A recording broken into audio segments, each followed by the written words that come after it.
Welcome to the deep dive. Today, we're diving into some material focused on a really powerful, maybe even counterintuitive way to build English fluency. It comes from this practice guide. It's called Daily English Q&A Practice Speak Fluently with Simple Questions.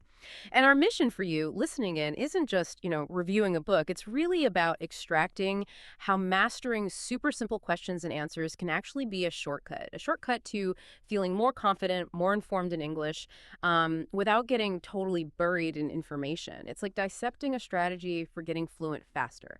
When I first saw this guide and the focus on questions like, what is your name? My name is Shad. Or how are you today? I'm good, thank you. And you? Ooh. Honestly, my first thought was, is this really deep? But then I saw how it frames them. And, well, it kind of changed how I think about fluency development. The source really pushes the power of, consistent practice with these core everyday bits of conversation. It's not just repeating. It's about making it less mentally taxing right away for the learner. Exactly. That's what's so insightful here. These exchanges, they seem basic, right? But when you practice them consistently, they build that foundational confidence, that habit. And this approach, it goes straight to the learner's biggest problem, feeling frozen because there's just too much to learn. By focusing on these common low-stress questions, learners kind of bypass that anxiety and just start talking. It's about building up those neural pathways for automatic recall, not just memorized lines. And beyond just confidence, it cleverly uses ideas like deliberate practice on the basics and spaced repetition, even if it doesn't call them that. It's not just rote learning, it's building automaticity. That point where you don't even think about the words, they just flow. And that frees up your brain for more complex stuff. That's the real breakthrough for speaking fluently in the moment. Right, automaticity. That's the key word here. But okay, what happens when you start putting these simple bricks together?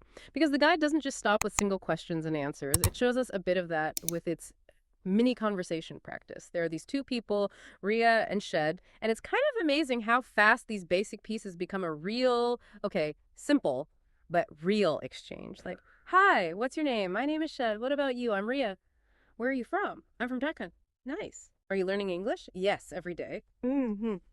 So, is there a danger, though? Could you get stuck being too simple? Or maybe hit a plateau if you only do these basic things? How does it make sure you keep growing? That's a really important question. And it points to how smartly designed this method seems to be. That little dialogue, it shows how fast you can string the individual Q&A pairs together for, actual interaction. It gives you that immediate win, that tangible success. This isn't just memorizing lists. It's about locking in the understanding and how to use it.